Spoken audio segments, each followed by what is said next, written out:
जय जिनेन्द्र।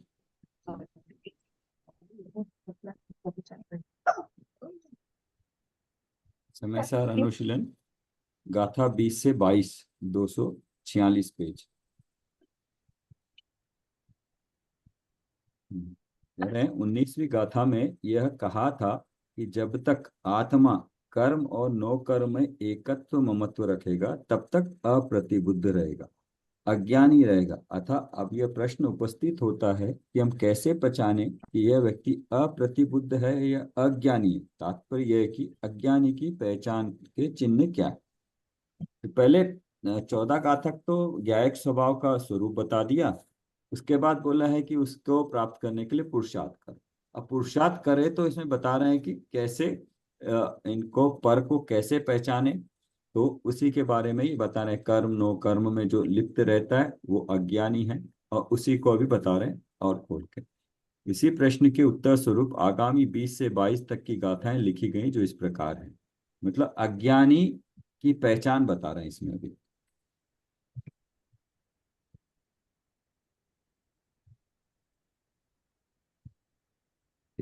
अहमेदम एदमहम अदमे सम्महि अत्थि मम एदम अन्नम जम परदवम सचित्त सच्चित्त मिस्सम वा आसि मम पूवमेदम एदस्य अहम पी आसि पूवम ही होहिदि पुणो ममेदम एदस्य अहम पी होस्सामि एयम तु असबूधम आदवियप्पम करेदि सम्मूढ़ो भूदत्थम जानन्तो न करेदि दूतम असम्मूढ़ो। सच्चित और अचित्त एवं मिश्र सब पर द्रव्य ये है मेरे, ये मैं इनका हूं, ये मैं हूं या मैं हूं वे है मेरे, ये पहला हुआ है मेरे, ये मैं इनका हूं, ये मैं हूं या मैं ही हूं वे ही। चार तरीके से बता दिए। हम थे सभी के, या हमारे थे सभी गतकाल में पास्ट में, हम होएंगे उनके हमारे वे अनागत काल में भविष्य में। ऐसी असंभव कल्पनाएं मूढ़ जन नित ही करे, भूतार्थ जाननहार जन ऐसे विकल्प नहीं करें। जो पुरुष, इसमें चित्त अचित्त और मिश्र का डेफिनेशन आ जाएगा। जो पुरुष अपने से भिन्न पर द्रव्यों में, अब पर द्रव्य में फिर से डिवीजन किया, सचित्त जीवादि स्त्री पुत्र आदि में, और अचित्त धन धान्य आदि में, और मिश्र मिश्र में ग्राम नगर आदि में। मतलब अचित्त भी है और उसमें चित्त भी है। ऐसा विकल्प करता है, मानता है, विकल्प करता है, मानता है कि मैं ये हूं, ये सब द्रव्य मैं हूं, मैं इनका हूं, ये मेरे हैं, ये मेरे पहले थे, इनका मैं पहले था, तथा ये सब भविष्य में मेरे होंगे, मैं भी भविष्य में इनका होऊंगा। वह व्यक्ति मूढ़ है, अज्ञानी है। किंतु जो पुरुष वस्तु का वास्तविक स्वरूप जानता है, ऐसे झूठे विकल्प नहीं करता, वह ज्ञानी है। ज्ञानी और अज्ञानी को अलग कर दिया। पर में चित्त अचित्त और मिश्र तीन तरह के ले लिए, और उनको भी फिर कैसे एकत्व ममत्व कैसे भाव करता है उसको भी अलग अलग पॉइंट ऑफ व्यू से बताया। मैं है, मेरे हैं, यही मैं हूं, ये मेरे हैं, और मैं इनका हूं। इतना ही नहीं, भूत में भी ये मेरे थे और भविष्य में भी मेरे साथ रहेंगे। 12 फेरे मतलब कितना फेरे ले लिए, 7, तो मेरे साथ ही वो 7 जन्म तक साथ चलेंगे। तो ये तो मान्यता सामान्य से देखते ही हैं। तो क्या इसके हिसाब से पॉसिबल है 7 जन्म में इकट्ठे रहना? क्या हो सकता है ऐसे? पहला हो सकता है क्या, और फिर ऐसा मानना, सीधा सीधा कह रहे हैं। और एक और चीज बताइए, ये असंभव है, ऐसी असंभव कल्पना है। कल्पना तो जीव कर सकता है, लेकिन होने की प्रोबेबिलिटी असंभव है। ये कल्पना रूप है। तात्पर्य यह है कि पर में अपनापन अनुभव करने वाले अज्ञानी हैं। अपनापन और अपने आत्मा में अपनापन अनुभव करने वाले ज्ञानी है। ज्ञानी अज्ञानी की मूलता यही पहचान है। सार में तो दो लाइन है, लेकिन इसी को खोलने के लिए स्व और पर का विशेष बताने के लिए पूरा इतना हुआ। सार तो इसका यही है, स्व और पर को पर रूप जानकर अपने में अनुभव करने वाला, आत्मा में अपनापन करने वाला ज्ञानी और अज्ञानी, वो करने लायक कार्य वही है आत्मानुभव। लेकिन पर और स्व को कितना विशेष तरीके से बताया। अभी तक पूरा स्व को बताया, शुरू शुरू में 14 गाथाओं में स्व को पहले बताया, जिसे पर को छोड़ के जीव अपने स्व में लग जाए, पर तो बोल दिया पर है, और स्व को बता दिया स्व में लग जाओ, पर तो कितने तरह के हो सकते हैं। तो स्व में लग गया जीव, चला गया अपना, वो अपना जीव लग गया, आत्मानुभव हो गया, उसकी तो मुक्ति हो जाएगी। लेकिन अभी जिसको नहीं हो रहा है, तो पर कितने तरह के हो सकते हैं, कैसे उनमें आसक्ति हो सकती है। आचार्य अमृतचंद इस बात को अग्नि और ईंधन का उदाहरण देकर आत्मख्याति में इस प्रकार बताते हैं। ये अग्नि और ईंधन का उदाहरण फिर आगे, जिस प्रकार कोई पुरुष ईंधन अग्नि को मिला हुआ देखकर ऐसा झूठा विकल्प करे कि जो अग्नि है वही ईंधन है, और जो ईंधन है वही अग्नि है। अग्नि का ईंधन और ईंधन की अग्नि है, अग्नि का ईंधन पहले था और ईंधन की अग्नि पहले थी, और अग्नि का ईंधन भविष्य में होगा और ईंधन की अग्नि भविष्य में होगी, तो वह अज्ञानी है, क्योंकि इस प्रकार के विकल्पों से अज्ञानी पहचाना जाता है। इसी प्रकार पर द्रव्यों में मैं ये पर द्रव्य हूँ, ये परद्रव्य मुझ रूप है, ये परद्रव्य मेरे हैं, मैं इन परद्रव्यों का हूँ, ये मेरे पहले थे, मैं पहले इनका था, ये भविष्य में मेरे होंगे और मैं भी भविष्य में इनका होऊंगा। इस प्रकार के झूठे विकल्पों से अप्रतिबुद्ध अज्ञानी पहचाना जाता है। ये साथ में होना तो वो प्रोबेबिलिटी तो है, लेकिन वो मेरे है, अपनापन करना गलत बात है। साथ तो हो सकता है, संयोग फिर से हो सकता है, तभी तो वो नारकी बोलते हैं ना कि तुम दोनों साथ थे पहले, अब फिर साथ आ गए, तुम्हारे ये किया था। दोनों नरक, पहले साथ में थे फिर दोनों नरक में चले गए। तो देवता जो आते हैं लड़ाते, कहते हैं ना ये तुम्हारे पूर्व जन्म में ये थे, अभी तुम्हारे साथ ये है। तो संयोग तो हो सकता है, लेकिन उसमें अपनापन नहीं करना, अपनापन करने से अज्ञानी। इस प्रकार पर द्रव्यों में, हाँ ये अग्नि है वह ईंधन नहीं है, ईंधन है वह अग्नि नहीं है, अग्नि है वह अग्नि ही है, ईंधन है वह ईंधन ही है। अग्नि का ईंधन नहीं है, ईंधन की अग्नि नहीं है, अग्नि की अग्नि है और ईंधन का ईंधन है। अग्नि की अग्नि है, ईंधन का ईंधन। अग्नि का ईंधन पहले नहीं था, ईंधन की अग्नि पहले नहीं थी, अग्नि की अग्नि पहले थी, ईंधन का ईंधन पहले था। अग्नि का ईंधन भविष्य में नहीं होगा और ईंधन की अग्नि भविष्य में नहीं होगी, अग्नि की अग्नि ही भविष्य में होगी और ईंधन का ईंधन ही भविष्य में होगी। कितने तरीके से कथन किया जा सकता है, भूत भविष्य वर्तमान में, अस्ति से नास्ति से, एकत्व ममत्व से। इस प्रकार जैसे किसी को अग्नि में ही सत्यार्थ अग्नि का विकल्प हो, तो वह उसके प्रतिबुद्ध होने का लक्षण है। अग्नि अग्नि ही है, अग्नि अग्नि में ही है, अग्नि अग्नि की ही थी, अग्नि अग्नि की ही रहेगी। इस तरह का अगर विकल्प होता है, इस तरह से हमारे ज्ञान में आता है, तो वह प्रतिबुद्ध होने का लक्षण है। ये नहीं बोला है कि वो प्रतिबुद्ध ही हो गया, तो बोला प्रतिबुद्ध होने का लक्षण है। इसी प्रकार मैं ये परद्रव्य नहीं हूं। और कोई पढ़ेगा? पढ़ लीजिए थोड़ा, आपको भी। हाँ जी सर, मैं पढ़ती हूँ। इसी प्रकार मैं ये परद्रव्य नहीं हूँ और ये परद्रव्य मुझ स्वरूप नहीं है। मैं तो मैं ही हूँ और परद्रव्य है वे परद्रव्य ही है। मेरे ये परद्रव्य नहीं है और मैं इन परद्रव्यों का मैं नहीं हूँ। मैं मेरा हूँ और परद्रव्य के परद्रव्य हैं। ये परद्रव्य पहले मेरे नहीं थे और इन परद्रव्यों का मैं पहले नहीं था। मेरा ही मैं पहले था और परद्रव्यों के परद्रव्य ही पहले थे। ये परद्रव्य भविष्य में मेरे नहीं होंगे और न मैं भविष्य में इनका होऊंगा। मैं भविष्य में अपना ही रहूंगा और ये परद्रव्य भविष्य में इनके ही रहेंगे।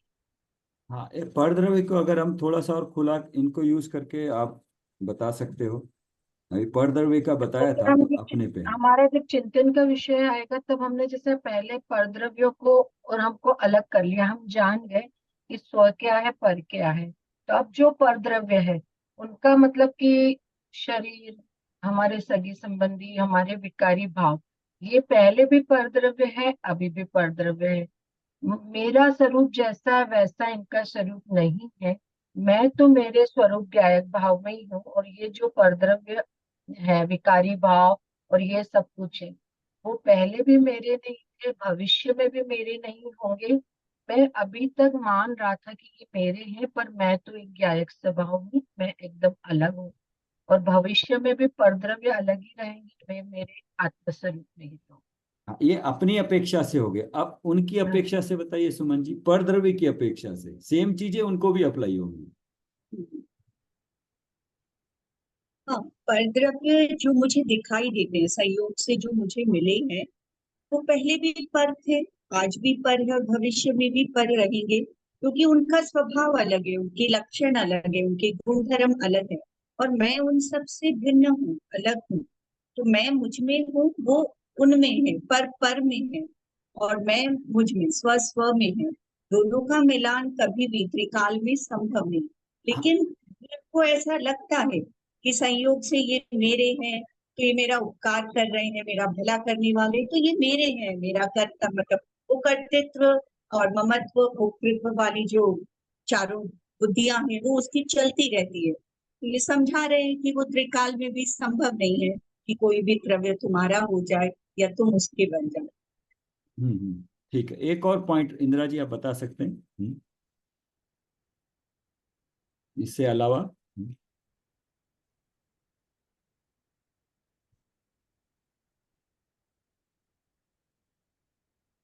या राखी जी, एक पॉइंट और निकल सकता है इसमें से। सर, अपनापन और परायापन। नहीं, नहीं, इसमें जो पॉइंट बताया आपने, बताया अपने आप अपनी अपेक्षा से पूरा बताया, और दूसरे की अपेक्षा से भी। पर परद्रव्य के गुण मतलब जो दूसरा जीव है वो भी ज्ञायक स्वभाव है, उसमें भी उसके अपने पूरे गुण हैं ये। और जो परद्रव्य है वो भी अपने आप में संपूर्ण है, उसके गुण उसमें है पूरे।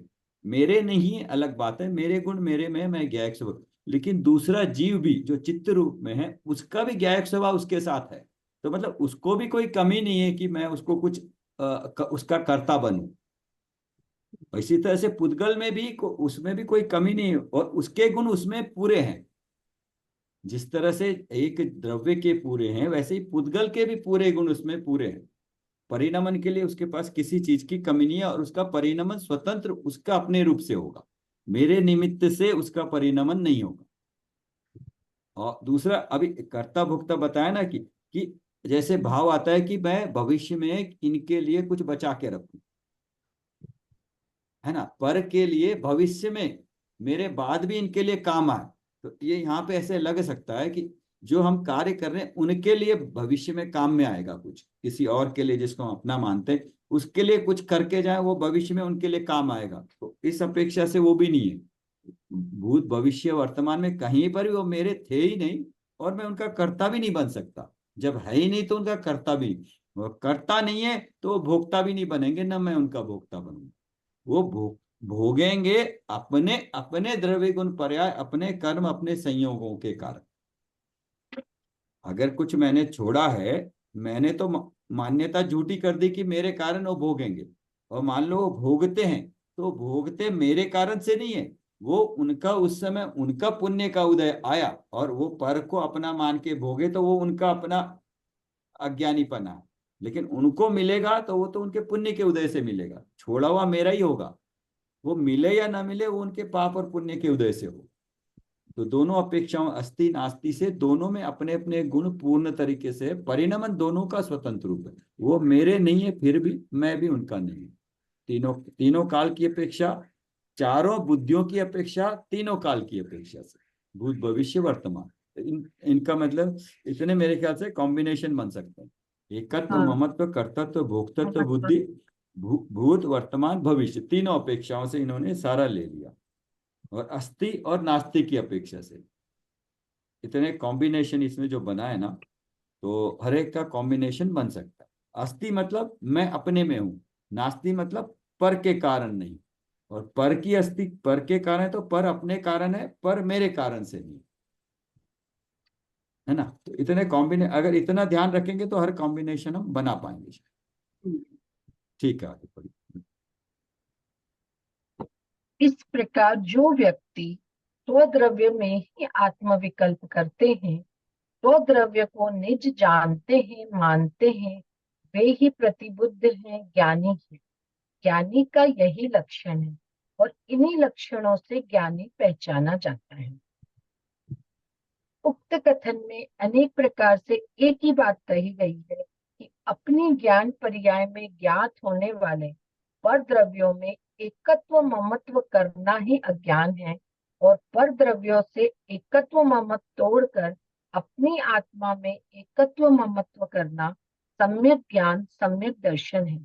अतः एकत्व ममत्व के आधार पर ही ज्ञानी और अज्ञानी की पहचान होती है। इसमें जैसे सर एक आपने एक पॉइंट बताया। यह है, हाँ, कि अपनी ज्ञान पर्याय में ज्ञान होने वाले, देखिए ज्ञान पर्याय का तो काम ही है जानना, उसमें पर आएंगे, पर आने की मनाही नहीं है, पर को देखने की मनाही नहीं है, उसमें डिफरेंस ये आएगा, उसमें एकत्व ममत करना, जो जाना ज्ञान में आया उसमें एकत्व ममत करना वह ज्ञान है। और पर द्रव्य से एकत्व मत तोड़कर अपनी आत्मा में, हाँ उनसे तोड़ा तो फिर करना का है, अपनी आत्मा में एकत्व ममत करना सम्यक दर्शन सम्यक ज्ञान है। यहाँ पढ़ लीजिए। एकत्व यहाँ एकत्व ममत्व को अग्नि व ईंधन के उदाहरण से तीनों कालों की अपेक्षा घटित करके समझाया है। गाथा में व टीका में उसी को सर्वांग घटित करके स्पष्ट किया है। अतः कुछ पृष्ठ पेशन सा लगता है, पर यह तो मूल बात है और अपने अंतर में गहराई से उतारने की बात है। इसमें पृष्ठ पेशन दोष नहीं है, गुण माना जाता है, क्योंकि आखिर हमें पर से एकत्व ममत्व तोड़ना है और अपने में एकत्व ममत्व जोड़ना है। इसलिए इस प्रकार की भावना अनवरत रूप से ही भानी होगी। आचार्य जयसिंह की टीका में और सब बातें तो आत्मख्याति के समान ही है, पर एक बात विशेष है, वह यह है कि उन्होंने सचित, अचित और मिश्र पर द्रव्यों को गृहस्थ की अपेक्षा, तपोधन मुनिराजों की अपेक्षा एवं निर्विकल्प समाधिस्थ पुरुषों की अपेक्षा पृथक पृथक घटित करके समझाया है। थोड़ा सा अलग, मतलब सचित अचित को तो दोनों ने ही बताया है, पर जो आत्मख्याति में वो बात नहीं है।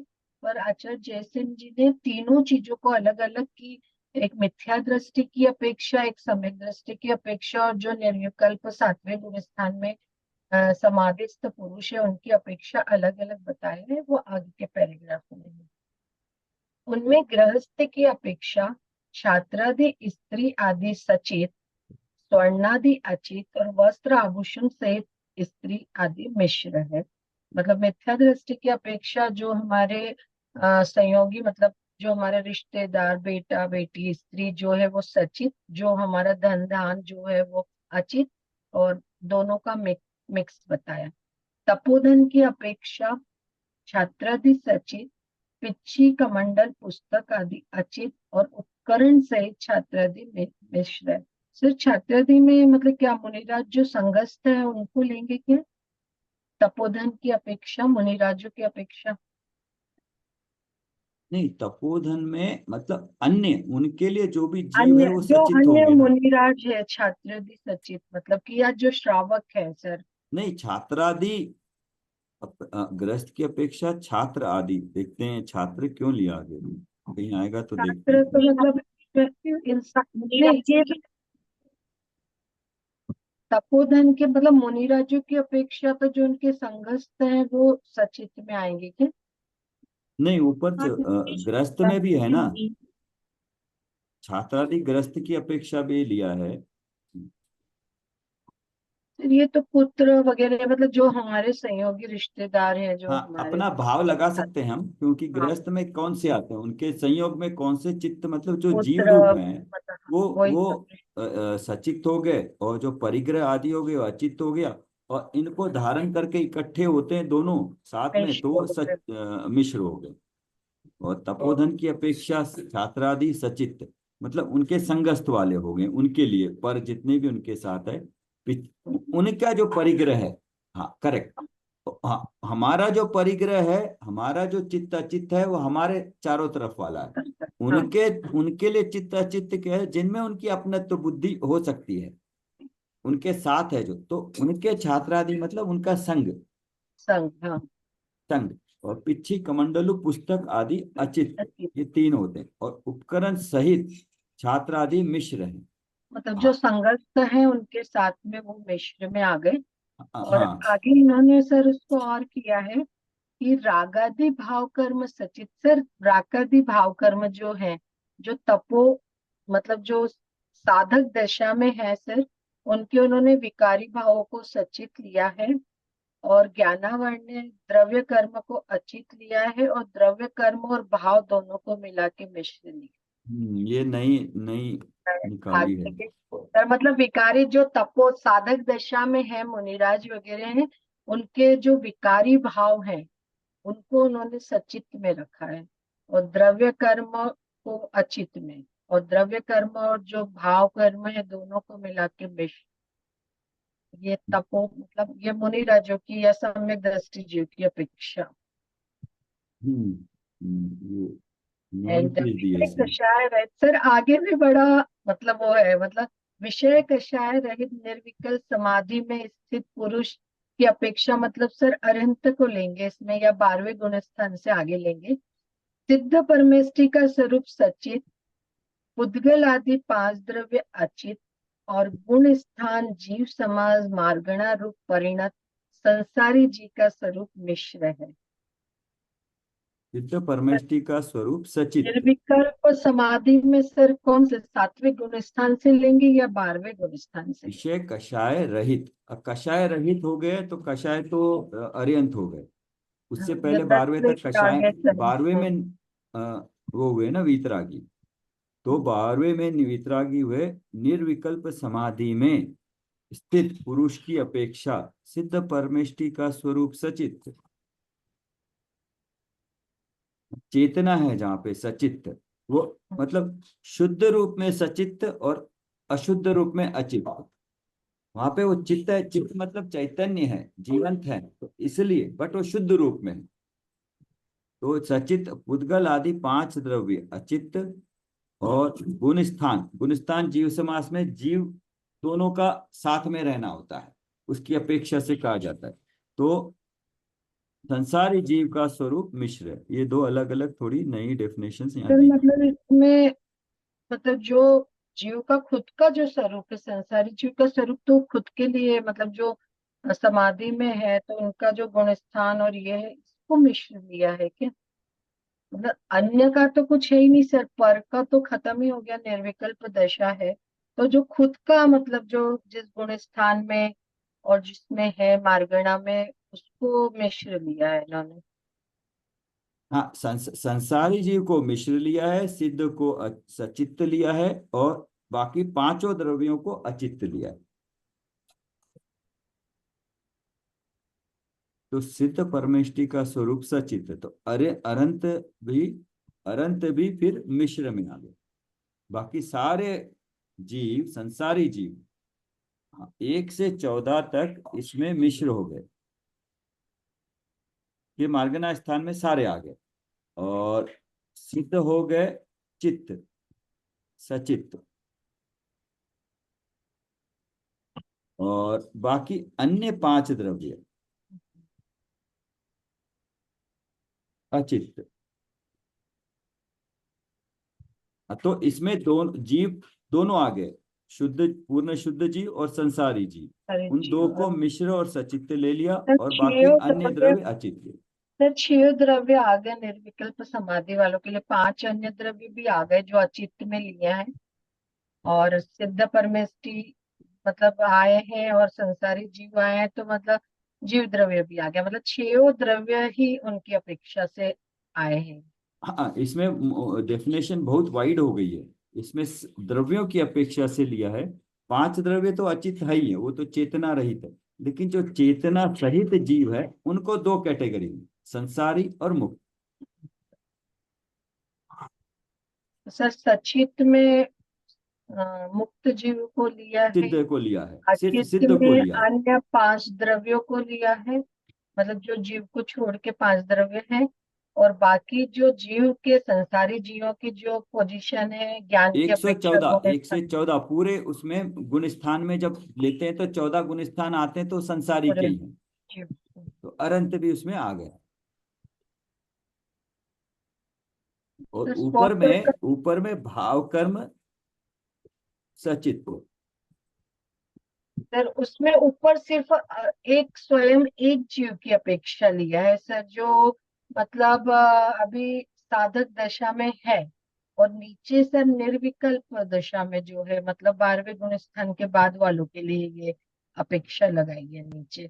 और मतलब मिथ्या दृष्टि की अपेक्षा तो बिल्कुल सिंपल ही है कि जो हमारे संयोग है, जो हमारा परिग्रह का है, ये सब कुछ है। मतलब तीनों के लिए अलग अलग परद्रव्य, तीनों के लिए अलग अलग है हर अपेक्षा से। कि जो मिथ्या दृष्टि जीव है उनके लिए जो संयोग है और जो परिग्रह की वस्तु है ये है पर, जो साधक दशा में है उनके लिए उनके संगस्त पिच्छी का मंडल ये सब कुछ परद्रव्य है। और उसको दूसरे उसमें लिया कि रागादि भाव कर्म और द्रव्य कर्म को लिया है। और जो निर्विकल्प समाधि में से है उनको सिद्ध परमेष्टि को सचित, अन्य 5 द्रव्यों को अचित, और जो संसारी जीवों के गुण स्थान जीव समाज ये सब है उनको मिश्र में लिया है। मतलब तीनों की अपेक्षा अलग अलग लिया है आचार्य जी से। ठीक है। हाँ, सुमन जी आप कुछ कहना चाह रहे हैं तो? नहीं, हुआ क्लियर हुआ। वही बता रहे हैं, सचित अचित और मिश्र को सभी तरह से क्लियर कर रहे हैं।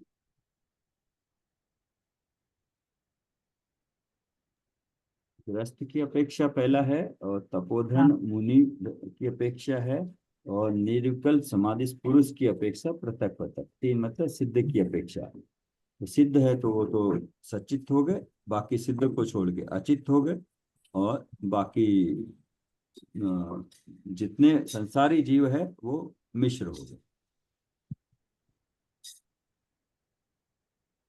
यहाँ प्रकरण यह चल रहा है कि अप्रतिबुद्ध अज्ञानी की पहचान का चिन्ह क्या है। हम कैसे जाने कि यह अप्रतिबुद्ध है। इस प्रश्न के उत्तर में कहा गया, जो व्यक्ति सचित अचित और मिश्र पर द्रव्यों में अपनेपन का विकल्प करता है वह अज्ञानी है। और जो बुद्धार्थ को जानते हुए पर द्रव्यों में इस प्रकार के आत्म विकल्प नहीं करता वह ज्ञानी है, प्रतिबुद्ध है। सर उन्होंने तीनों अपेक्षा से सचित अचित और मिश्र बता दिया। इनमें जो भी अपनापन करेगा वो अज्ञानी, और जो अपनापन नहीं करेगा वो ज्ञानी। हाँ, मतलब क्योंकि पर देखिए पदार्थों का काफी डिटेल में हर हिसाब से हर स्टेज का बता दिया सर। मिथ्या दृष्टि, साधक और साध मतलब निर्विकल्प। ये 3 इसलिए किया मेरे ख्याल से, क्योंकि हम्म, गृहस्थ की अपेक्षा से पर अलग है। जो लेकिन हाँ मुनि ने तो अपना संसार छोड़ ही दिया, उस अपेक्षा से तो उनका घर गृहस्थी परिवार छूट गया, उनका तो वो है ही नहीं। तो लेकिन उनका भी कुछ और अन्य रूप में है, पर उनका अन्य रूप से है। उनका चित्त अचित्त अलग, मिश्र अलग हो जाता है, और जो सिद्ध बन गए उनका अलग। तो एक मिथ्या दृष्टि का, एक साधक दशा का, और एक मुक्त दशा का, तीनों का अलग अलग आएंगे, पर भी अलग अलग आएंगे उनके लिए। ये सर सिर्फ आचार्य जयसेन जी ने मतलब बताया है। इसे हम्म। ऊपर ठाना कि आत्मखाती ख्याति में कुछ नहीं किया, मतलब ये थोड़ा सा डिफरेंस आचार्य जयसेन की तात्पर्य वृत्ति का है ये यस। क्वेश्चन।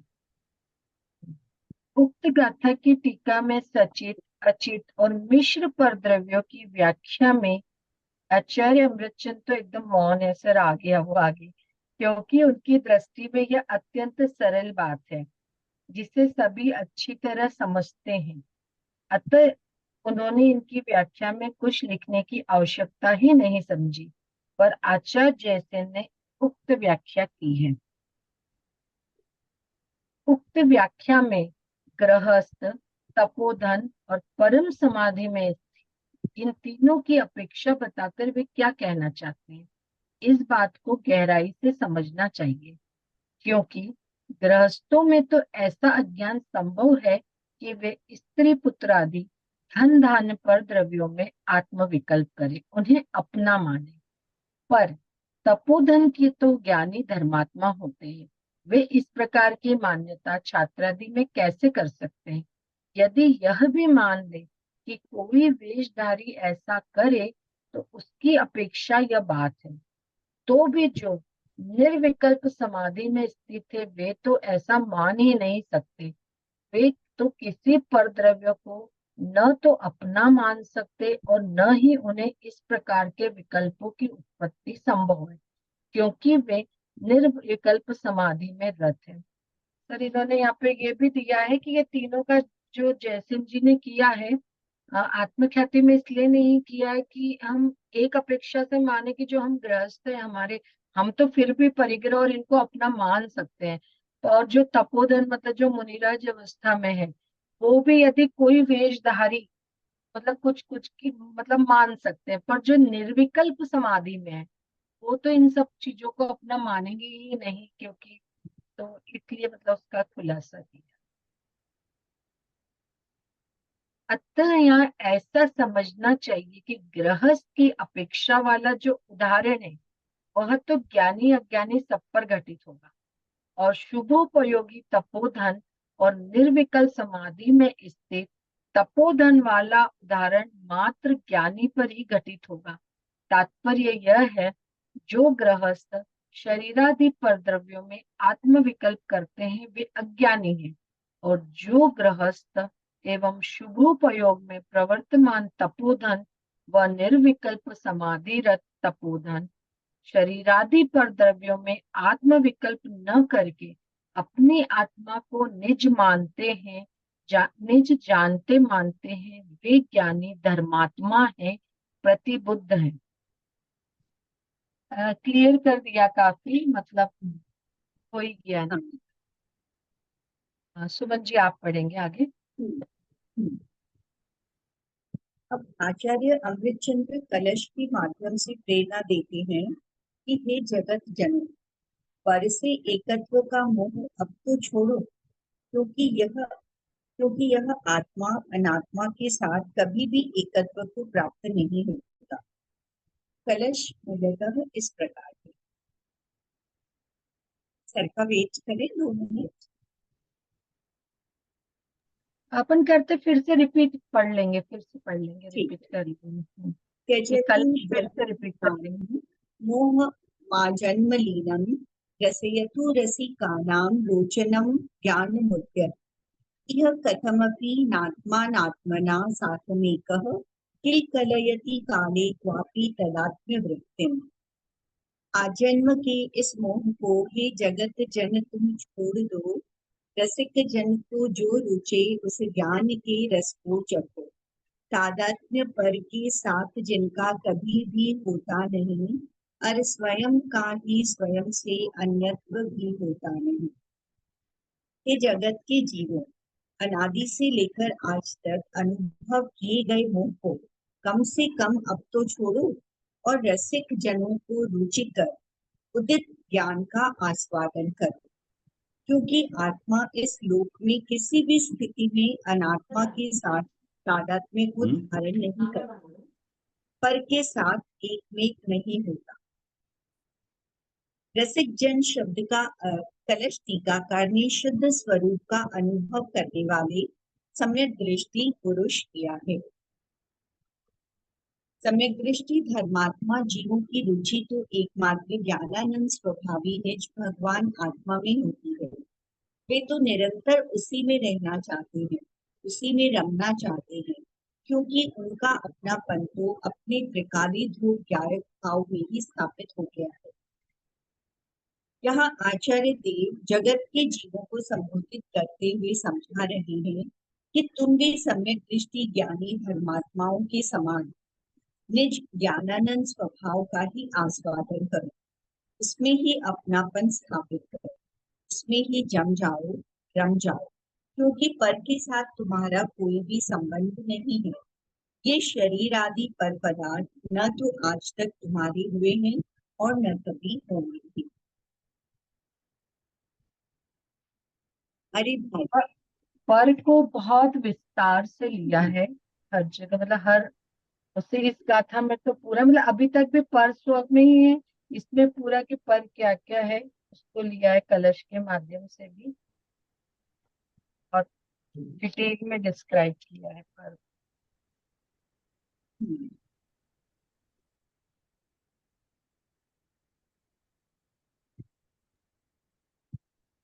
सुमन जी पढ़िए।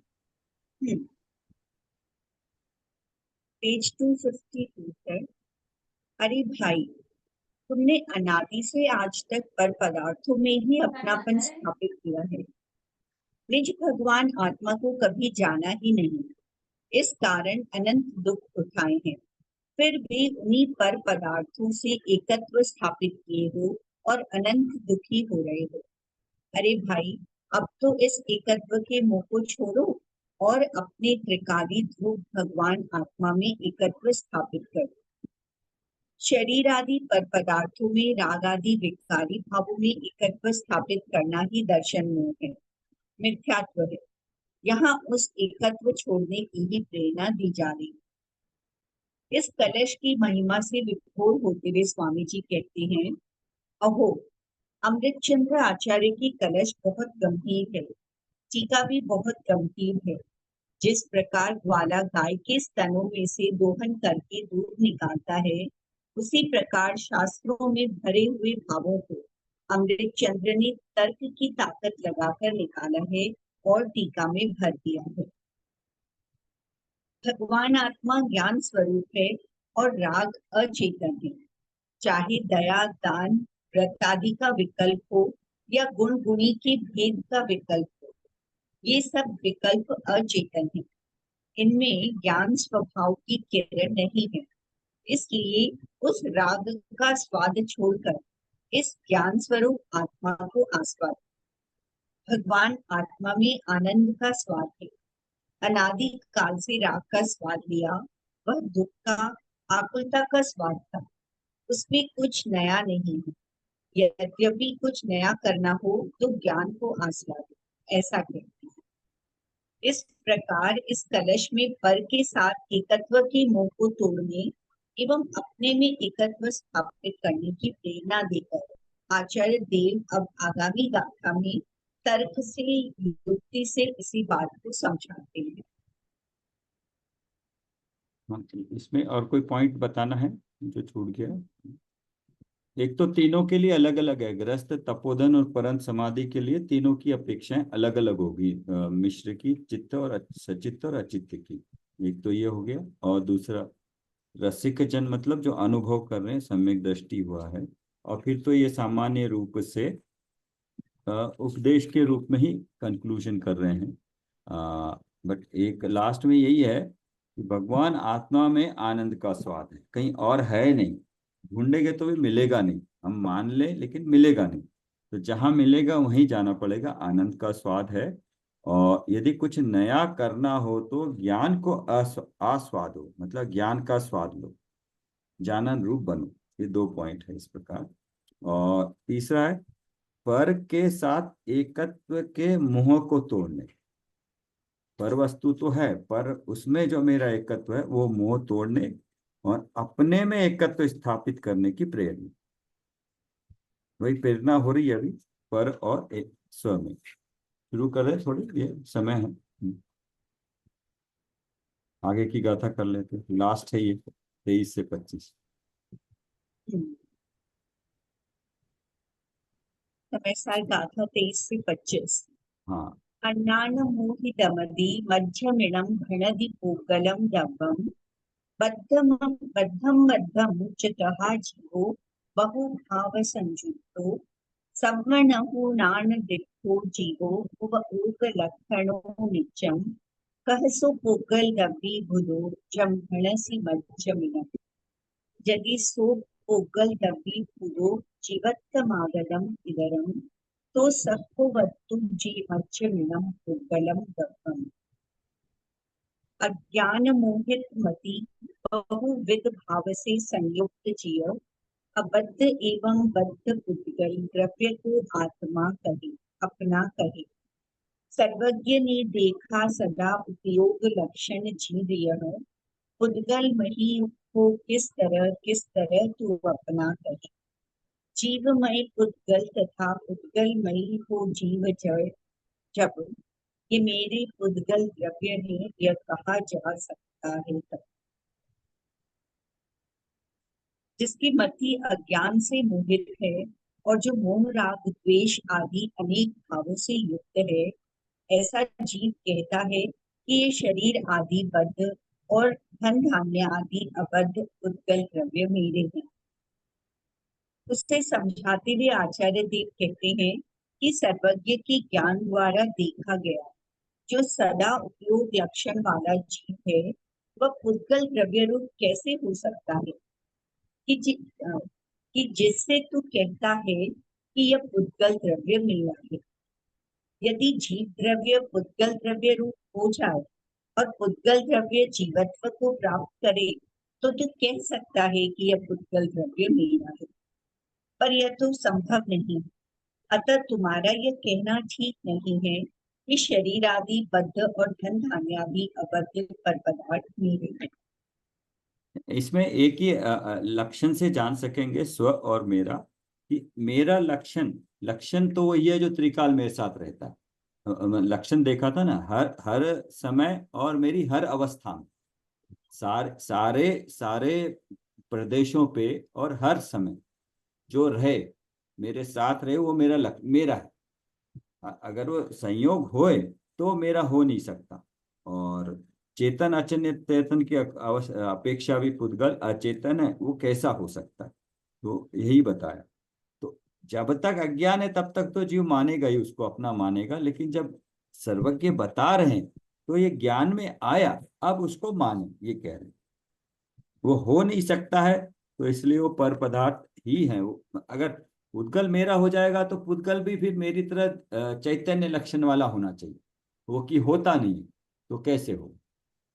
और मेरे को पुद्गल होना पड़ेगा भाव रूप, तो मैं तो चैतन्य उपयोग रूप हूँ, सदा उपयोग रूप, वो तो मेरा लक्षण है, लक्षण छूटेगा नहीं, तो फिर मैं पुद्गल कैसे हूँ। तो ये तर्क लगाया है ना दोनों को।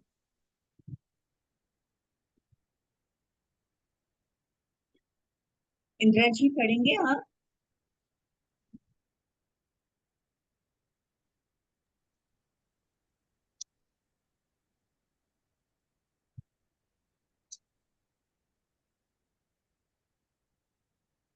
ये यहाँ से पढ़ूं, गाता और आत्मख्याति। हाँ, हाँ 254।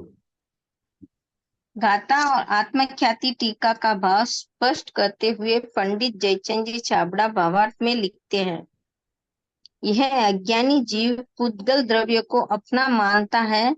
यहाँ उसे उपदेश देकर सावधान किया है कि जड़ और चेतन द्रव्य दोनों सर्वथा भिन्न भिन्न है, कभी भी किसी भी प्रकार से एक नहीं होते। ऐसा सर्वज्ञ भगवान ने देखा है। इसीलिए हे अज्ञानी, तू पर द्रव्य को एक रूप मानना छोड़ दे, व्यर्थ की मान्यता से बच कर।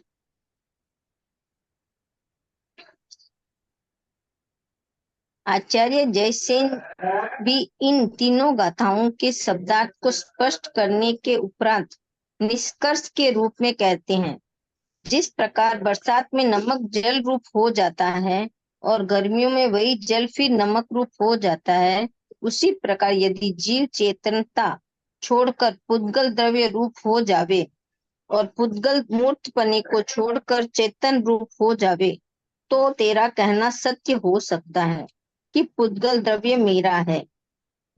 किंतु हे दुरात्मन, ऐसा कभी होता नहीं है, क्योंकि उसमें प्रत्यक्ष ही विरोध भाषित होता है, अर्थात प्रत्यक्ष प्रमाण से ही विरोध आता है। हम तो स्पष्ट देख रहे हैं कि शुद्ध बुद्ध एक स्वभाव वाला अमूर्त जीव इस जड़ देह से एकदम भिन्न ही है। गाथा की भावना को आत्मसात करते हुए आचार्य अमरचंद्र आत्मख्याति में अनेक उदाहरणों से गाथा के मर्म को खोलते हुए कहते हैं, जिस प्रकार स्फटिक पाषाण में अनेक प्रकार के रंगों की निकटता के कारण अनेक रूपता दिखाई देती है, स्फटिक का निर्मल स्वभाव दिखाई नहीं देता, उसी प्रकार एक ही साथ अनेक प्रकार की बंधन की उपाधि की अति निकटता से वेग पूर्वक बहते हुए असभाव भावों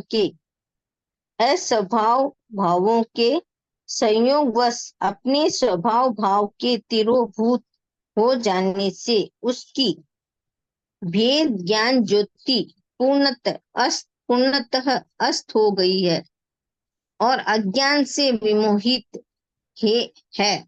हृदय जिसका ऐसा अप्रतिबुद्ध अज्ञानी जीव पर का भेद न करके उन स्वभाव भावों को अपना मानता हुआ पुद्गल द्रव्य में अपनापन स्थापित करता है।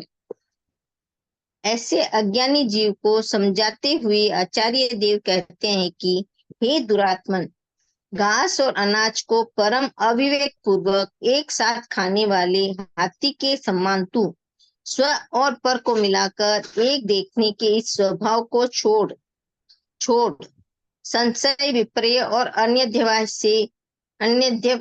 से संपूर्णतः रहित एवं विश्व की एकमात्र अद्वितीय ज्योति ऐसे सर्वज्ञ के ज्ञान में जाना गया नित्य उपयोग लक्षण जीव द्रव्य पुद्गल कैसे हो गया। जो तू कहता है अनुभव करता है पुद्गल द्रव्य मेरा है। यदि किसी भी प्रकार से जीव द्रव्य पुद्गल द्रव्य हो और पुद्गल द्रव्य जीव द्रव्य हो, तभी नमक के पानी के अनुभव की भांति तेरी यह अनुभूति ठीक हो सकती है। यह पुद्गल द्रव्य मेरा है, किंतु ऐसा तो किसी भी प्रकार से बनता नहीं है। अब इसी बात को और अधिक स्पष्ट करते हैं। जिस प्रकार खारापन है लक्षण जिसका, ऐसा नमक पानी रूप होता दिखाई देता है, और प्रवाहीपन है लक्षण जिसका, ऐसा पानी नमक रूप होता दिखाई देता है। क्योंकि खारेपन और प्रभावीपन में एक साथ रहने में कोई विरोध नहीं है, कोई बाधा नहीं है, किंतु नित्य उपयोग लक्षण वाला जीव द्रव्य पुद्गल द्रव्य रूप होता दिखाई नहीं देता और नित्य अनुपयोग लक्षण वाला पुद्गल द्रव्य जीव द्रव्य रूप होता हुआ दिखाई नहीं देता। क्योंकि प्रकाश और अंधकार की भांति उपयोग और अनुपयोग का एक ही साथ रहने में विरोध है। इस कारण जड़ और चेतन कभी एक साथ नहीं हो सकते। ये नमक का उदाहरण है। नमक का उदाहरण में एक्चुअली नमक द्रव्य एक ही है, उसकी पर्याय चेंज हो रही है। और वो तो पर्याय चेंज होना, पर्याय रूप होना तो स्वभाव है उसका, लेकिन यहाँ द्रव्य चेंज हो जा रहा है। जीव द्रव्य से पुद्गल द्रव्य चेंज हो जा रहा है। अगर उपयोग रूप उसको अनुपयोग रूप मानेंगे तो, जो कि हो नहीं सकता। ऊपर का उदाहरण सही है क्योंकि उसकी पर्याय चेंज हो रही, लेकिन यहाँ पे द्रव्य ही चेंज हो जाए एक से दूसरे द्रव्य में, चेतन द्रव्य में बदल नहीं सकता, तो चेतन पुद्गल द्रव्य में कैसे बदलेगा।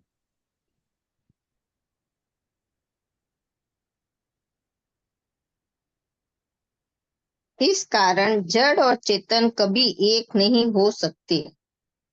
इसीलिए तू सर्व प्रकार प्रसन्न हो, अपने चित्त को उज्जवल करके सावधान हो और स्वद्वय को ही यह मेरा है इस प्रकार अनुभव कर।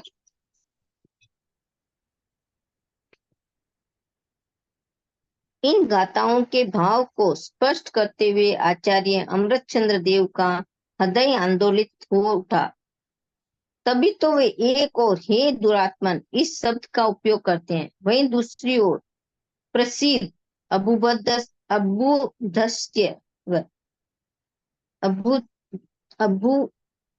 विभुदस्य इन प्रेरणादायक कोमल शब्दों का उपयोग करते हैं, जिसका अर्थ होता है प्रसन्न होवो, चित्त को शांत करो, समझो, सावधान होवो, नादानी न करो।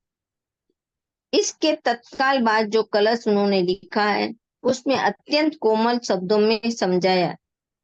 टीका में गाथा का भाव स्पष्ट कर एकदम स्पष्ट हो गया है, क्योंकि इसमें स्फटिक, पाषाण, हाथी आदि पशु, नमक के पानी तथा प्रकाश और अंधकार का उदाहरण देकर बात को एकदम सरल एवं बोधगम्य बना दिया गया है।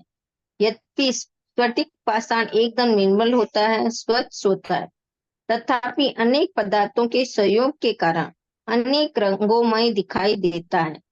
उसका मूल स्वभाव तिरोहित हो जाता है, क्यों दिखाई नहीं देता। इस कारण स्फटिक के स्वभाव को न जानने वाले लौकिक जन उसे अनेक वर्ण वाला ही मान लेते हैं। उसी प्रकार भेद विज्ञान की ज्योति से रहित अज्ञानी जन भी आत्मा के मूल स्वभाव को, निर्मल स्वच्छ स्वभाव को न जानने के कारण अनादि बंधन की उपाधि से होने वाले विभाव भावों को ही आत्मा का स्वभाव मान लेते हैं। इसी कारण पुद्गल द्रव्य में अपनापन स्थापित कर लेते हैं। जिस क्या प्रकार है इनका भाव, कुछ समझ में आया? ये 2 पैरा का सिंपल है, लेकिन एक पॉइंट है उसमें।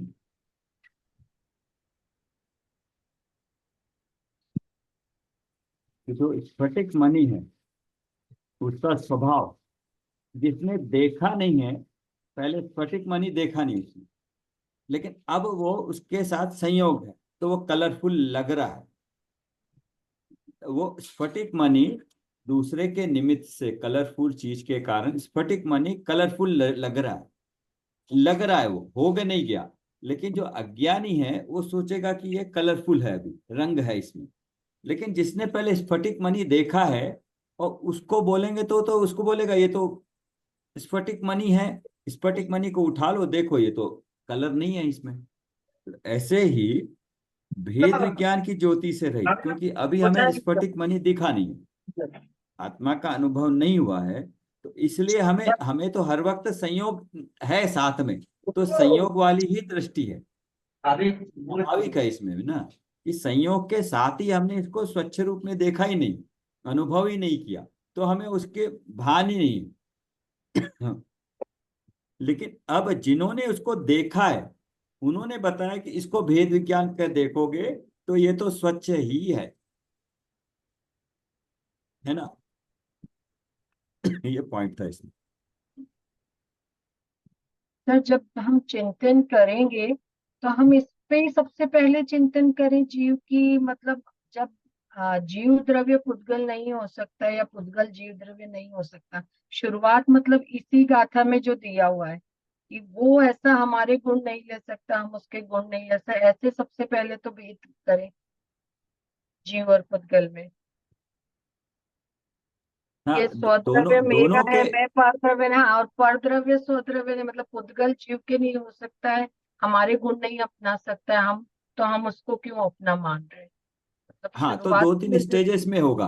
पहले द्रव्य है, हर द्रव्य है उसकी अस्थि सिद्ध होगी, और उस वो द्रव्य गुण पर्यायमयी है, पर भी है वो भी द्रव्य गुण पर्यायमयी है। और दूसरा, वो उनका मेरे साथ संयोग है, ये भी है।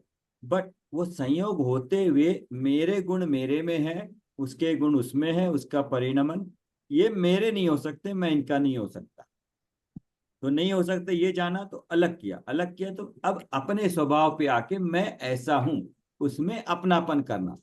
और उसको अपनापन किस तरह से करना है, एक पॉइंट पिछला बताया था कि पेज 248 पे लास्ट में, इसलिए पढ़िएगा इसको।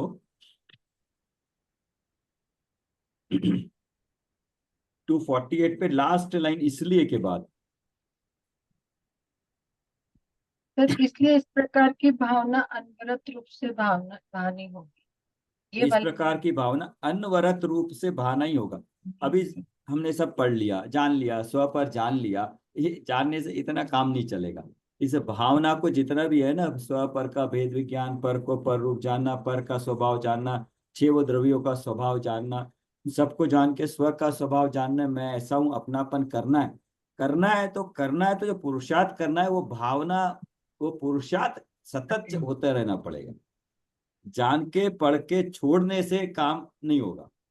ये तो जब तक भेद विज्ञान न हो, इसलिए पहले बताया था भेदा अभेदा, जो सिद्ध हुए हैं वो भेद अभेद भेद विज्ञान से ही हुए हैं।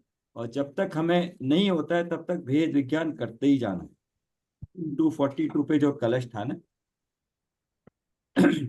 जीव आज तक सिद्ध हुए हैं वे सब भेद विज्ञान से ही हुए हैं, और जितने भी संसार में बंधे वे सब भेद विज्ञान के अभाव से ही बंधे हैं।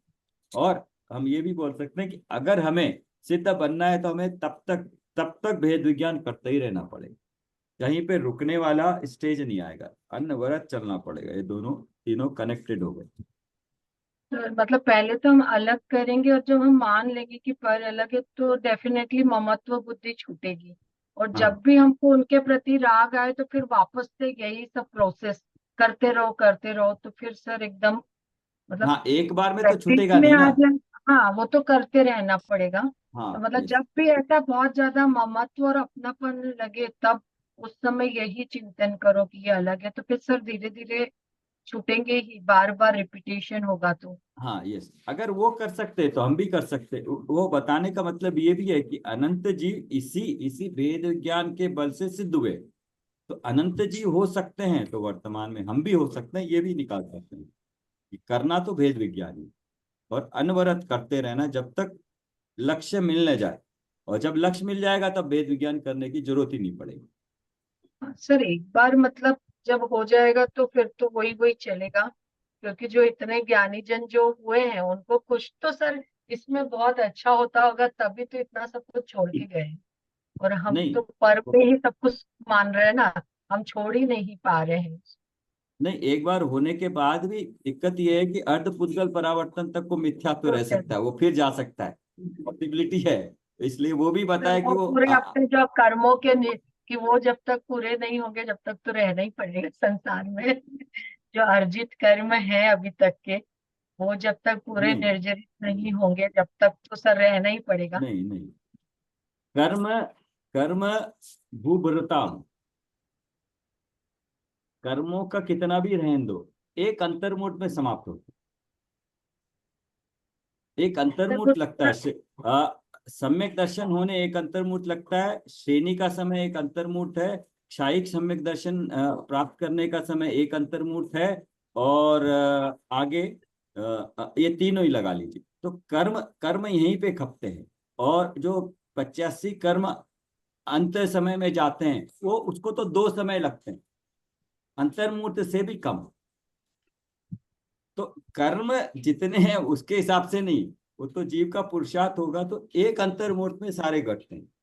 प्रायोग्य लब्धि में 70 कोड़ा कोड़ी, मतलब सम्यक दर्शन नहीं हुआ है। प्रायोग्य लब्धि मतलब जब हम पढ़ते पढ़ते हमें अंतर में ऐसे भाव हो जाए तो 70 कोड़ा कोड़ी सागर के जो स्थिति पड़ी है वो एक कोड़ा कोड़ी के अंदर आ सकती है, उतने अंतर्मुख के उसमें, वो भी अभव्य जीव को, या जिसको करण लब्धि नहीं हुई उसको भी एक अंतर्मुहूर्त में। तो हमें उनके हिसाब से काटने की, समय काटने की जरूरत नहीं है। अपने हिसाब से पुरुषार्थ उतना होगा तो वो कितने भी हो वो सब संक्रमित होके उदय में आके निकल जाएंगे साथ, एक अंतर्मूर्त में गिर पड़ते हैं पूरे ऊपर से। एक अंतर्मूर्त जो उदयावली है या अंतर्मूर्त है हाँ, उसमें आके उदय में आके खिर जाते हैं। बस पुरुषार्थ की बस है, पुरुषार्थ पुरुषार्थ और ही फिर क्रमबद्ध मतलब बस पर्याय। वेद विज्ञान मतलब हर बार मतलब हर चीज में सर यही चिंतन का विषय रहे। चाहे हम अपने व्यवहार से घर के कामकाज भी कर रहे हैं पर चिंतन में यही चलना चाहिए। चिंतन में अगर पर को पर रूप जाना तो अपनापन अपने में करने में दिक्कत नहीं होगी। पर का स्वभाव जान लिया कि ये जुड़ते नहीं है, ये इस कारण से मुझसे जुड़ नहीं सकते, मेरे साथ रह नहीं सकते, मेरे हो नहीं सकते, तो अपनापन अपनापन पर में धीरे धीरे हटी जाएगा। और संयोग वियोग अनुकूल अनुकूल तो ठीक है, प्रतिकूल परिस्थितियां मिलती इसीलिए है कि उसका प्रैक्टिकल करके चेक कर सकते हैं, हाँ ये तो हो ही नहीं सकते। मतलब इस सोच से कितना फ्री हो जाते हैं कि मैं किसी का कुछ करता नहीं और पर मेरा कुछ करता नहीं, ये मतलब निर्भर हो जाते हैं। जो होना है वस्तु में, जैसा परिणमन होना है वो होगा ही। और हम बिना मतलब की, बिना बातों के कितना बोझा लिए दिन भर घूमते रहते हैं। हाँ बट वही सबसे ज्यादा मुश्किल वही है, मानना, जानना, लेकिन इसको मानना बहुत मुश्किल है हाँ, नहीं असल सर, में। थोड़ा हाँ। थोड़ा एवरीडे चिंतन में अगर ये बातें चलती है ना जो अभी बोल रहे हैं, तो निर्भर होते हैं, ऐसी बात नहीं है। वो थोड़ा मतलब इंटरफेरेंस कम होता है, बिना मतलब का सबको टोकना रोकना कम होता है, हाँ तो आकुलता व्याकुलता कम होती है। हाँ तो वही इमीडिएटली फल भी नजर आता है ना हमें। हाँ। तो वही कहा ना, ज्ञानी है या नहीं है, हम अपने आप को मतलब ज्ञानी हुए या नहीं, बट एटलीस्ट उस रास्ते पे ठीक चल रहे हैं। अगर हम्म। उतना कम हुआ है और हमें आनंद आने लगा है और बार बार चिंतन चलने लगा है, तो वो टेस्ट है ना, कि जो पढ़ा है हम है या नहीं है, इन्होंने खुद बोल दिया ना, ज्ञानी हाँ। हो या नहीं है कैसे पता चलेगा, मतलब उस रास्ते पे चल पड़े। हम्म। सिर्फ व्यवहार में देखिए, हम किसी को भी तुरंत क्यों टोकते हैं, मन में भाव रहता है मैं उससे ज्यादा जानता हूँ। हम्म। तो है नहीं ना, मैं जानता भी हूँ तो मैं उसका कुछ कर नहीं सकता, वो मेरा कुछ कर नहीं सकता। तो ये हाँ मतलब यस, ये टोका टोकी में क्यों आकुल व्याकुल हुए। करेक्ट, और थोड़ा सा पेशेंस रखने से उसका भी काम हो जाता है और अपनी आकुलता मिट जाती है। बिल्कुल सही। नहीं, पढ़ने से तो सर होता ही है, मतलब बहुत स्वभाव में फर्क आता है। मतलब हम हाँ। कहीं न कहीं कनेक्ट करते हैं हर चीज के लिए ना। और वो सही बात कही सुमन जी ने, वो टोका टकी वाली आदत कम हो जाती है। हाँ। ये तो हाँ पहले तो यस, इतना मैं बस मैं सहयोग मैं शुरू मैं से ही ही करते हैं ऐसा ही। मतलब वो मैं पन्ना भी थोड़ा सा कम होता है, क्योंकि हम उसको थोड़ा सा तो लगा के देखते हैं, इतना नहीं कर पाते, फिर भी कनेक्ट तो होता ही है कि शुरुआत हो जाती है, शुरुआत हो हाँ, गई हम्म। है बस, वो इम्पोर्टेंट है। मैं वो पढ़ती फल हूँ फल आगे। उतना ही है कि आपको करते हुए आनंद, ज्ञान करते हुए आनंद आ रहा है और उसका चिंतन करते भी आनंद आ रहा है, तो मतलब उसका फल मिल रहा है। और वही आनंद होना ही, वो आनंद करते करते करते वो एकत्व रूप आनंद हो जाएगा, तो वो सम्यक दर्शन हो जाएगा।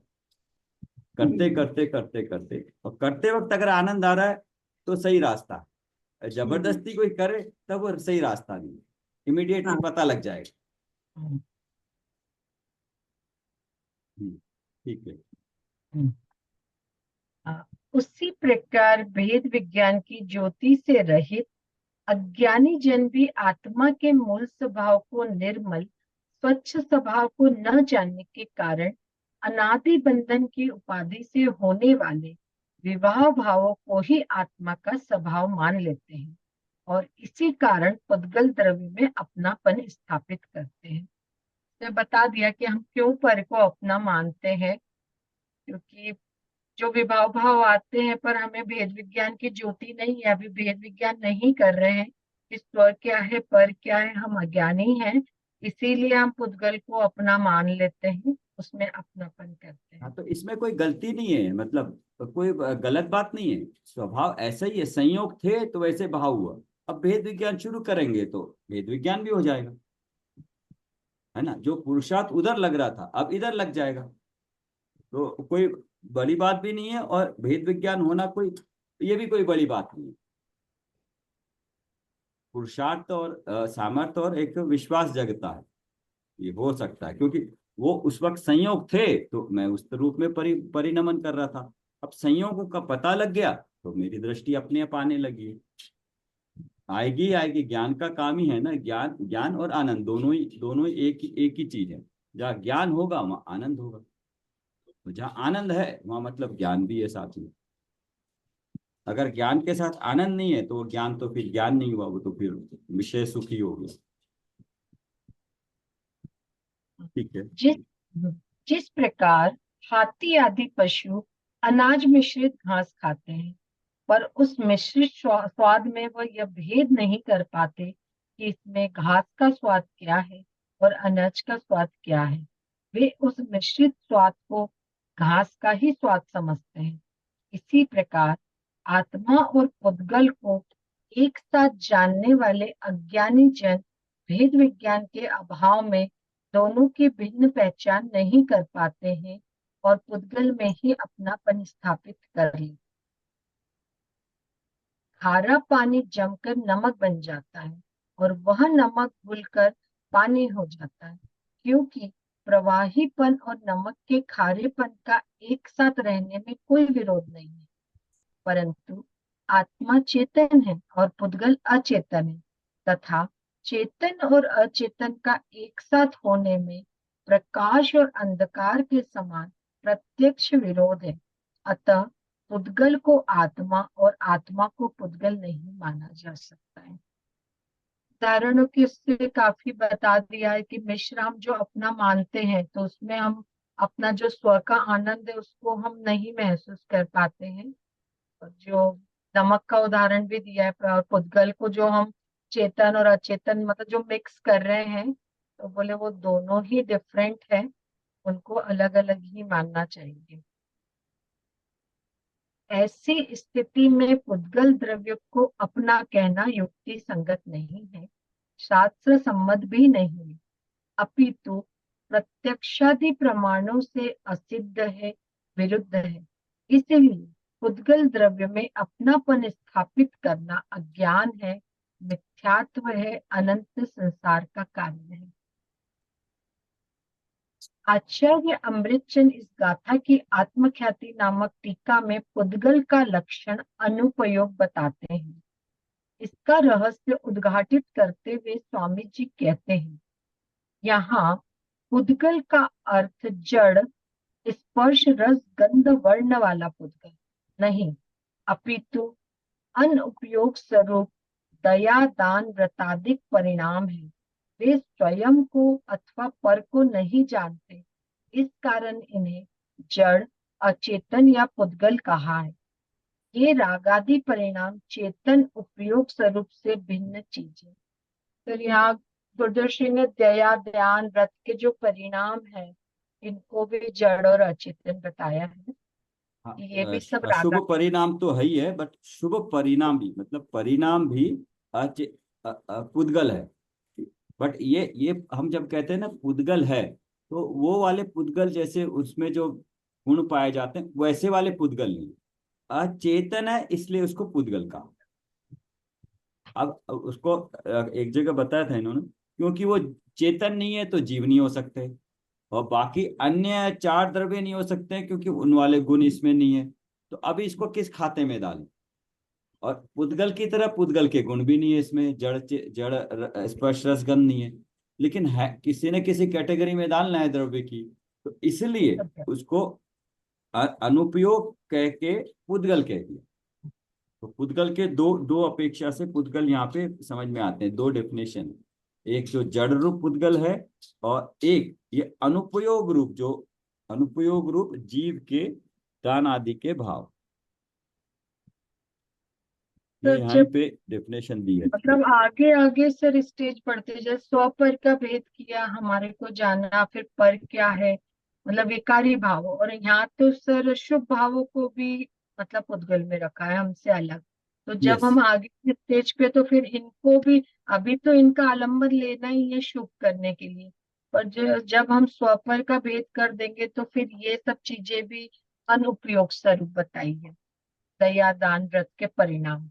हाँ, अब ये अब ज्ञान में आया है, तो अब जब भी ये दान आदि परिणाम हम शुभ रूप अच्छे मानेंगे, वहां पे जानेंगे कि ये तो पुद्गल है और पुद्गल मेरा स्वभाव नहीं है। इस तरह से चिंतन एक शुरुआत होगी, लॉजिक के साथ होगी। यहाँ अभी कोई कह दिया, कहने से मानने में और अब लॉजिक से समझ के मानने में, दोनों में अलग अलग है। यहाँ पे अपनी श्रद्धा अच्छी बनेगी।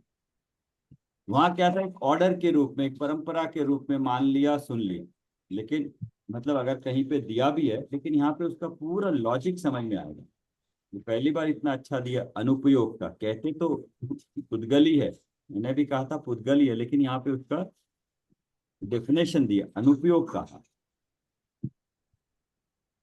यहाँ कहते हैं कि भगवान ने तो तुझे उपयोग स्वरूप देखा है, पर तू यह झूठी मान्यता कहाँ से लाया है कि मैं तो राग स्वरूप हूँ।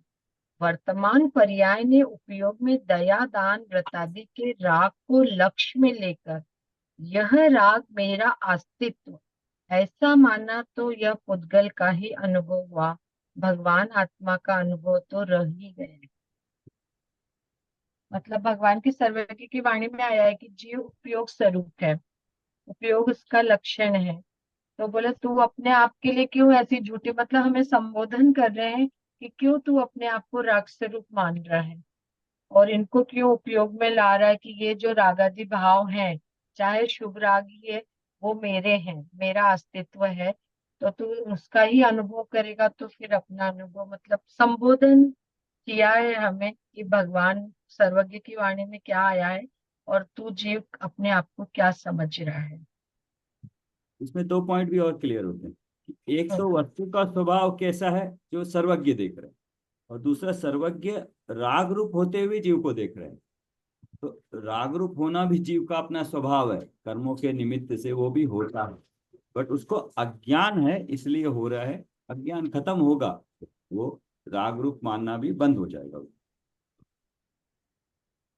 जो ज्ञान पर्याय जिस आत्म द्रव्य की है, उस ज्ञान पर्याय ने उसी आत्म द्रव्य को ज्ञेय न बनाकर जो राग उसमें नहीं है, उस राग को ज्ञेय बनाया है।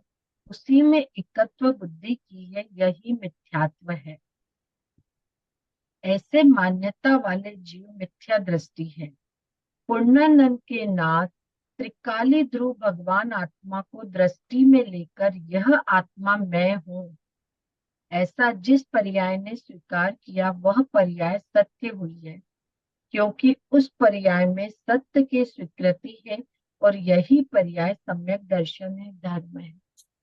जो हमने स्व को जाना है उसी का आलंबन लेके, उसी को दृष्टि में लेके चिंतन करना है, उसी को अपना मानना है। तभी हमारा जो पर्याय में, मतलब सम्यक दर्शन की, मतलब फर्स्ट स्टेज है कि उसी को हमें अपना मानना है, जिसको अभी तक हमने जाना है कि हमारी भगवान आत्मा क्या है। और एक कार्य होगा पर्याय में।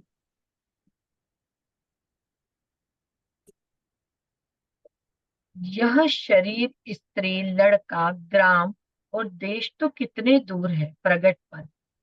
जो इनको भी अपना माने तो इनकी मूर्खता का तो कोई ठिकाना ही नहीं है।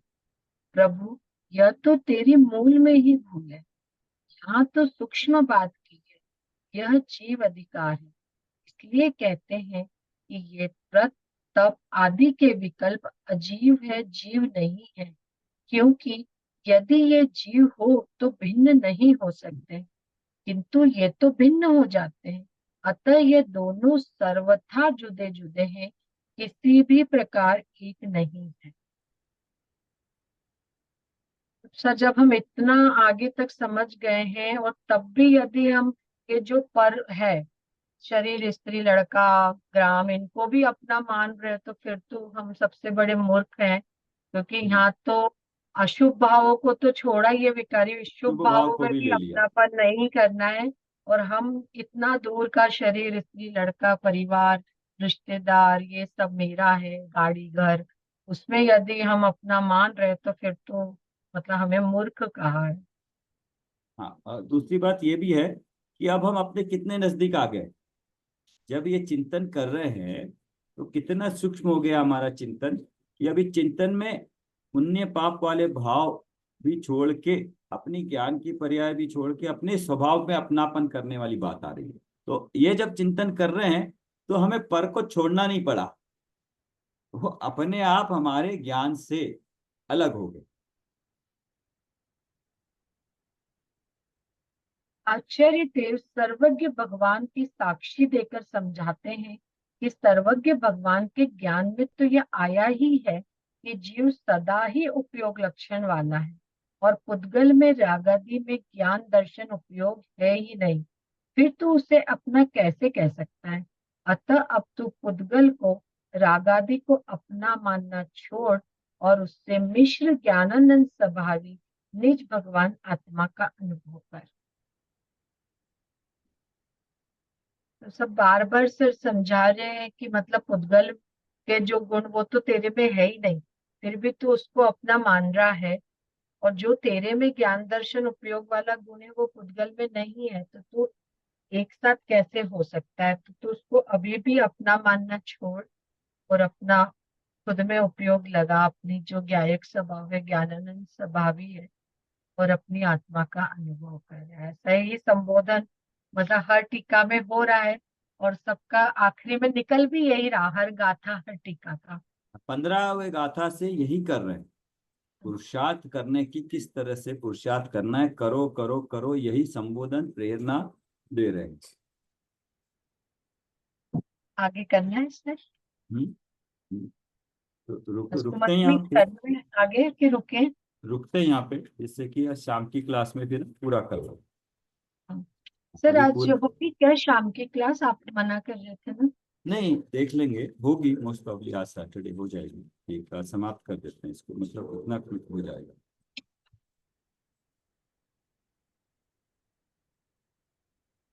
सर ये वाला खत्म होगा ना जैसे ही कल तक, फिर हम मिनी समय सर कर लेंगे तो और ज्यादा क्लियर हो जाएगा सारा।